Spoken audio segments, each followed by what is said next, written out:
గాల్వన్ లోయకి సంబంధించినటువంటి పరిణామాలు అప్పట్లో చైనా మీదన మన నిషేధాలు, మన మీద చైనా నిషేధాలు, ఆ సందర్భంలో చైనా ప్రత్యక్ష పెట్టుబడులు భారతదేశంలో నిషేధించినటువంటి సందర్భం ఉంది.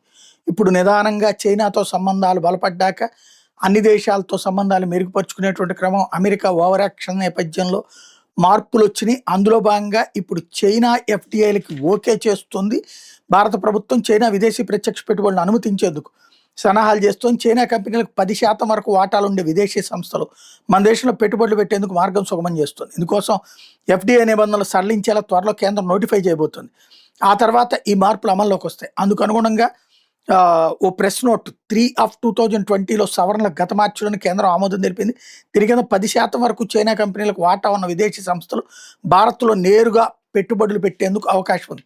యంత్ర పరికరాలు, యంత్ర పరికరాలు, ఎలక్ట్రానిక్ విడిభాగాలు, పాలీసిలికాన్, ఇన్గాట్ వేఫర్ లేదా కమిటీ ఆఫ్ సెక్రటరీస్ జడ్జ్ చేసిన ఏ ఇతర రంగం కార్మిక కార్యకలాపాలకు సంబంధించిన ఎఫ్‌డిఐ ప్రతిపాదనలు 60 రోజుల్లోనే ప్రాసెస్ చేస్తారట.